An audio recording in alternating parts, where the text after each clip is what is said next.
Belize or the Dominican Republic? It's a question I get quite a bit. I remember when I first went to Santo Domingo years ago and I thought, wow, what is this place? It was so vibrant and lively, and the merengue was echoing, and there were people walking around, and all these amazing colonial buildings, and it was just like a different vibe. The street side vendors, it was incredible. I hadn't seen a place that vibrant in the Caribbean in a long time, or the city at least. And I thought, I have to move here. And then, and I also remember feeling that way about Belize. I remember the first time I went to Belize in 2010, and I thought, what is this small place that is so lush, so filled with different cultures, and just so easy to navigate? I need to know more. I need to come back. It's funny, all of those feelings have shifted over the years, and today I want to talk to you about whether you should move to either Belize or the Dominican Republic if you're considering the two, what's different about them, and what are some of the features that they share. Welcome back. Welcome if you're new. My name's Lily. I'm a journalist, have been for a very long time in the tourism space. And here on my channel, we talk about honest travel and what it takes to truly understand a place, culture, identity, living abroad, geopolitics, all wrapped up into one. Before I dig into the criteria that I have chosen to compare the Dominican Republic to Belize, I want to talk just very briefly about how different they each are, because they're both Caribbean destinations. Yes, considered Caribbean. They have a Caribbean culture. They also have a shared Latino aspect, Hispanic, but they're very different because of the size. Okay.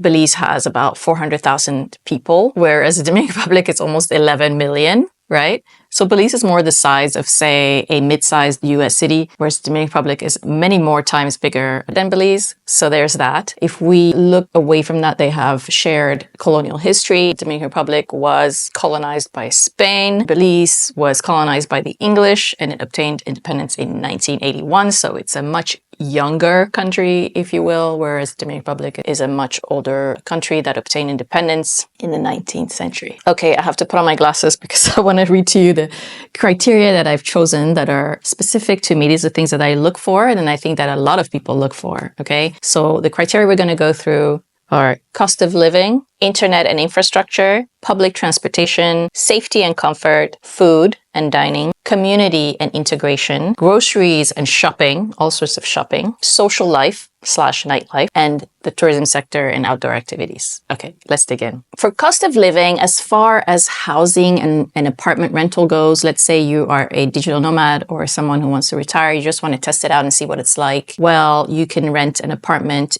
let's say in a tourist area that is about $700 and up. It really depends on your lifestyle. If you want all the shiny stuff, rooftop pool, modern condo building, etc. In Santo Domingo, actually, it could cost you $1,100. So not that much cheaper than the United States. But if you're willing to give up some of those things, then you could easily have a rent that is about $650, which I did when I was in the Dominican Republic. Even in Punta Cana area, $650 for a place where you could have apartment, a townhome, a swimming pool, and, stuff like that. And you're not far from the beach. In Belize, in Kikoker, for example, my really rustic apartment was like $650 a month. And I was on Back Street in Kikoker, which was not like central. And I didn't have my own swimming pool. I didn't have a lot of stuff, but it was like basic furnishings, but it worked. And it was sufficient for me as a journalist when I was moving around a lot. So I wasn't there in one place, but I was when I would spend like the winter for several months in that apartment. And it was livable. It was fine. It was safe. I knew my neighbors or whatever. But if I compare what I had later in the Dominican Republic for that same price, night and day, right? Dominican Republic has more amenities. Belize is a lot more, it's not as developed, but there's a good side to that as well, although it's rapidly changing in some places like San Pedro, Ambergris Caye, Placencia, and all these places are very heavy with expats and tourism. And I've talked about this in my previous video that you might want to check out. And I'll also include the link in the comments. Remember to subscribe. Now, if you want to live even further out in the countryside, obviously the prices would go down in both Belize and the Dominican Republic. In the Dominican Republic, it could even go as low as like $350 if you have just a small apartment in a rural area. That's still considered a lot for Dominicans to pay like 15,000 a month is a lot. 15,000 Dominican pesos. A lot of food in Belize is imported. There's a lot of imported stuff in the Dominican Republic as well, but there's variety. Both the Dominican Republic and Belize cultivate impressive fresh produce, but the DR, being of course larger, yields a much greater volume and diversity of products overall. We have chains in the DR that are like Jumbo, La Sirena, Nacional, which is a well-known supermarket there. And so these are like the Jumbo, for example, is your equivalent of like Target, you know, like a big store with everything. And you'll be pressed to find a similar level of big stores in Belize. You'll find them, but they're not ubiquitous. And in the DR, you have them in the major cities, and there are several major cities. So that's something to keep in mind. Again, because of the size of the countries, it's just not the same. Having said that, it's really convenient to have access to major stores because, you know, when you're living there year round and you need house stuff, you know, and it's also easier to shop for electronics, let's say, even though it's definitely more expensive. So I wouldn't do that. Like I would fly back to the States if I needed something electronic that I need to buy. But in the DR, it's very expensive, but at least there's a possibility that you could get it there. Whereas in Belize, for example, when my computer broke down or my laptop got damaged, I needed a new one, there's just no way I could get it there. There's no way I could get my Mac there. I would have to either fly to Mexico and see if they have it in Mexico City, or I would have to go back to the States, which is what I did. That happened to me, by the way, several times when I lived in the Caribbean. In Jamaica, I got my cable damaged. Somebody stepped on it and snapped the cord. This is like the old model of Mac. And I had to figure out how I was going to get a charger. And then in Belize, that happened to me when I was on a boat. It was owned by the hotel, a small hotel that's locally owned. They cover everything with a tarp. And it was storming that day badly when we were at sea. And somehow it wasn't covered properly. And my backpack took a hit. And you know what salt does to a computer, right? And I was in the middle of an assignment. But anyways, so these are the things that you have to consider. As far as malls, the Dominican Republic has major multi-story shopping malls, just like you see in the United States, especially in Santo Domingo, in Santiago, in the major cities, they have shopping malls of various budgets. Just like in the US, you have like the medium-sized malls, then you have the high-end. You also have like the high-end malls like Blue Mall in Santo Domingo that carry very high-end designer brands, right? They're located in rich neighborhoods where the richy rich like to spend. That kind of mall in Belize, I don't think so. But you have shopping, you have shops in Belize City. A lot of people who live also close to Mexico go over there for shopping, Chetumal and all of that stuff. So, but that's something that you want to keep in mind if you're a big shopper. I personally didn't move to these places to go berserk on shopping because I already had enough when I was in the United States. But I will recognize that after about 7 or 8 years of being in the Caribbean region, it was very nice to be able to go to a mall and buy something I need if I need it for a conference or if I'm traveling and I need some clothes. The food culture, there are many similarities between Belize and DR. Both of them have very strong Caribbean roots. So you'll see the roadside vendors selling coconut water or like selling baked goods made at home or like empanadas and, different things that are fried. The Dominican Republic definitely has a street food culture, as does Belize. The rice and beans aspect of it too is very common between the two, cooked differently, but same concept. The difference I would say would be in Belize, I personally think it's very tasty.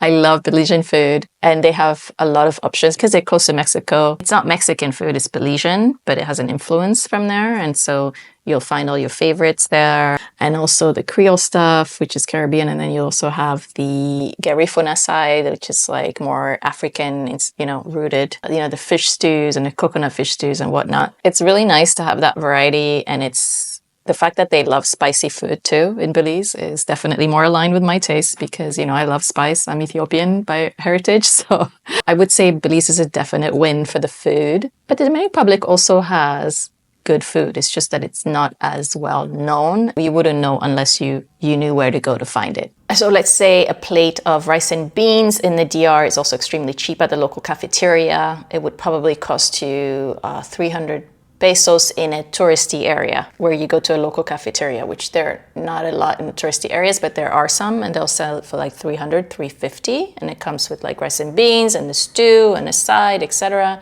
You could also go to a restaurant that's a cafeteria where, they do it by the pound. In Belize, it's also quite cheap. So, as long as you're eating local, you can have a very sustainable budget and you wouldn't spend more than like, say, 10 bucks, 10 US a day. But I would say in Belize, you could definitely easily spend 20 US easily a day. Whereas in the DR, it would be you eating out somewhere, sitting down, for you to spend that for lunch or for dinner. It varies, but I would say that if you keep it local, you can eat pretty cheap. Let's talk about internet and infrastructure. My internet experience in the Dominican Republic was decent. I'm not going to say there weren't interruptions. There were sometimes. In fact, sometimes in Santo Domingo, even at the apartment that I had, the electricity would go out once in a while. Electricity cuts are a thing. They come and go in waves. If you live in the Punta Cana area, you're better off because the electricity there is actually 24/7. So we rarely had outages. When we did, it was about 5 minutes long, and they called it maintenance. The internet was decent. Most of the times it worked fine. We could stream movies, we could do work online. We both worked online, so it was fine. I wouldn't say that the speed of upload is as great as it is here. Every time I came back to the United States to upload stuff, I would be amazed at how fast it is. That was always the first thing I would notice, was like, wow, that was incredible, But, did it ruin my life? No. In Belize, it was definitely more of an issue. If you're a heavy content creator, bring your patients with you.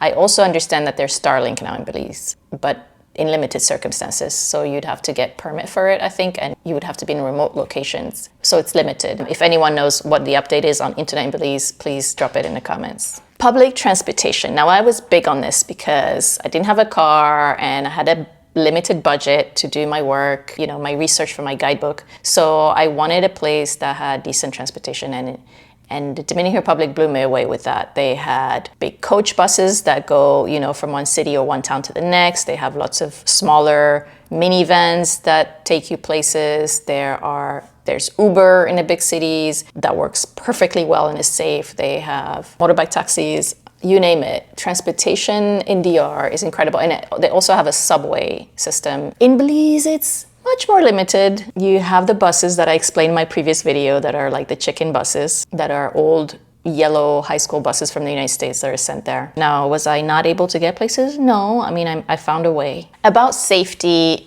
and comfort, and I'm going to talk mostly about safety because comfort is a very individual, subjective thing. Safety is always one of those topics that you're like, whoa, where in the world is safe, right? Having said that, there are definite considerations. In Belize, generally, I felt safe. I didn't take any risks in either destination. There are times when I didn't feel as safe in Belize when I'm walking down the street by myself, let's say in the city or in Kikaka at night or something, or I'm passing around a corner where there's a bunch of guys. Catcalling is a common thing in both places. I did feel safe in the Dominican Republic as well, and I went all over the country. But I don't know if that's the situation now in terms of some places because of what's happening with Haiti being gang-riddled and, just being in a complete abyss right now of violence. There are a lot of people going to say, oh, you won't even notice anything's changed or anything's happening. Well, I remember the Dominican Republic about 10 years ago. The lifestyle and the social life. Now, it's no secret that Caribbean folks anywhere love to party, love to go to the bars and the nightlife and rum and all of that. Belize is a much more chill experience compared to the Dominican Republic. Dominican Republic is just full on. When I say full on, it doesn't mean that there aren't quiet corners of the country. There are. But seriously, it's night and day. People love to blast their merengue or their bachata or whatever music, dembo, really loud. If you live in the barrios, you will hear that stuff blowing in the morning even. There are noise ordinances, and so sometimes those are enforced. But generally, it's accepted as normal. The Dominican loves noise and music and life, and it's just like whoo, and so if you live in the big cities, you can expect that. For me, that's actually one of the things that attracted me to it. Not the loud music, because I'm not a fan of that, but the vibrancy, the spirit, the energy, just the full-on let's live life for today attitude. In Belize, it's a lot more chill, which can be nice, if that's what you're looking for. Doesn't mean there's no nightlife. There are bars and small lounges, and in the city there are, discos or whatever, nightclubs. But I wouldn't say it's as varied and ubiquitous as it is in the Dominican Republic. The Dominican Republic goes everything from the colmado, which is the corner store that turns into a dance spot and bar, to the high-end sort of nightclub, the rooftop bars, that look like you're in a major city in Latin America, or the local concert of a famous merengue artist. There's a lot of variety, there's a lot of live music, there's a lot of stuff if you want it and if you're looking for it. In Belize, usually it's the same spot that you go to every weekend, so there's less variety there. If nightlife is important to you, that's something you should know. And if you're trying to like, you know, socialize, date, and whatever, you should also know that Belize is a very small place. The pickings are slim. Somebody asked me this in the previous comment in my video. It's not to say that you won't find anybody to date or that you might not be lucky in love, but it's limited. And I've had girlfriends there who are single, who are Belizean, and who have such a hard time meeting someone. And they, you know, it's even harder when you live in touristy places because people are always like shuffling in and out. So that's something you want to think about. But it is diverse, so that's a plus, you know. So if you're comparing it to a place where they're conservative, then yeah, that might be an option. In the Dominican Republic, the men are like full on charming.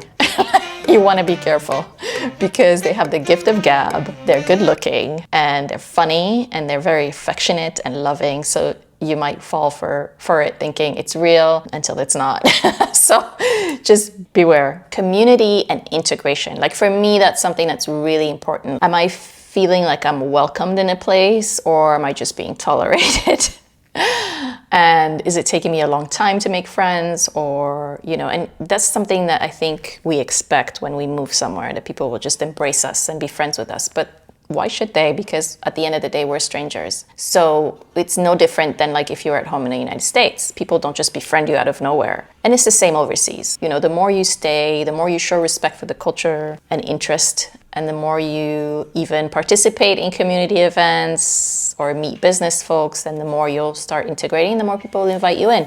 It also depends where you choose to live, right? So in places like, say, Placencia, there's more of a tight-knit community. It won't take long before people know who you are, and then, you know, you can participate in events or volunteer or whatever, and that way you'll get to make friends that way. It's not easy. I'll say that in Belize, I was very fortunate to have some good friends in Kikoker and Belize City, a little bit dispersed. But I don't know, it was definitely, it took a longer time. Whereas in the Dominican Republic, I will say it didn't take that long. I first went there 2014 and didn't know anybody. I was sent there on assignment, and then within a year I had good friends. Because I spoke Spanish too, and I was interested, and I was really digging into the DR, they really opened up and accepted me. I find that Dominicans are much more open and open-minded towards foreigners, and I think it's probably because they've had tourism there for a really long time, and they've also had people migrating there from different parts of the world. That's not to say that they're not both welcoming of people. Absolutely, Belizeans are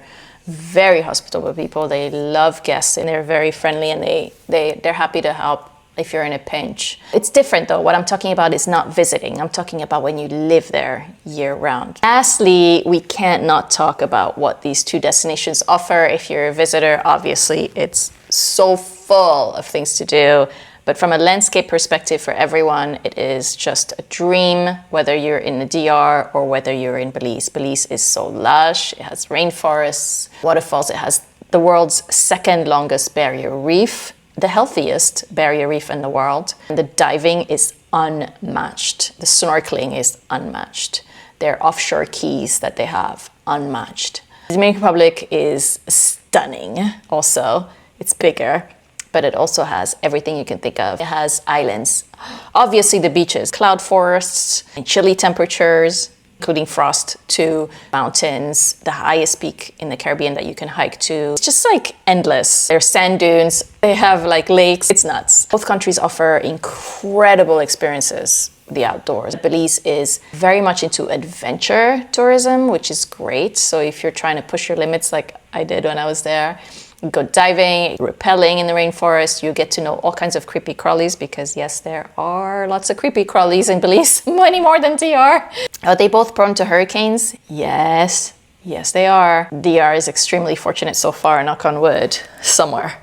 It's been a while since a major either earthquake or hurricane has hit, but they do have strong storms. There have been hurricanes in the past. I actually was there during Maria and Irma. It was scary as hell, but it wasn't nearly as devastating as it was to Puerto Rico and other islands. Belize has been hit by hurricanes as well, so that's something that you should know. And just because you're inland, it doesn't mean that it's gonna skip you. It's hit Cayo before as well. You know, similarities there in terms of being in the Caribbean region and being impacted by climate change. What's the verdict?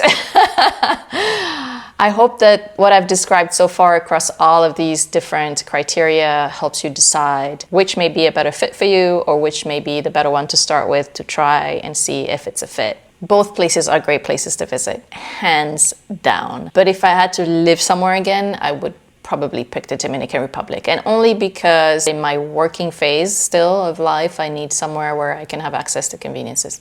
So that's something to think about. I love both. Honestly, I love both. When I land in Belize, my heart always skips a beat, like, Belize, I feel so comfortable there and visiting there. When I get in the DR too, though, I get this, I'm home kind of feeling. It doesn't mean that it's one or the other, but for me, if it was to live again, it would be the DR. Generally, though, I think both places are incredible options for living abroad, especially for a time to see how it is, and then you can decide whether it's a fit for you. By the way, I have put together a free overview guide of Belize and some of the considerations for you. If you go to the link that you see there on the screen or below in the description, then you can sign up and get a free download PDF that I created just for you guys. And if you're in need of additional advice and just a one-on-one, 1 hour powwow kind of talk about living abroad in Belize or elsewhere, feel free to book me, and I'll see you on the next episode of Living Abroad. In a couple of weeks, we'll also have a discussion on the podcast that is related to geopolitics in a destination that is very important globally. Thank you for being here. Thank you for coming back. Thank you for subscribing. Thank you for leaving a comment so that the algorithm can pick up more on this topic of living abroad and living in Belize, because there are a lot of people who are interested in Belize. Thanks, guys, for listening, and I will see you next time.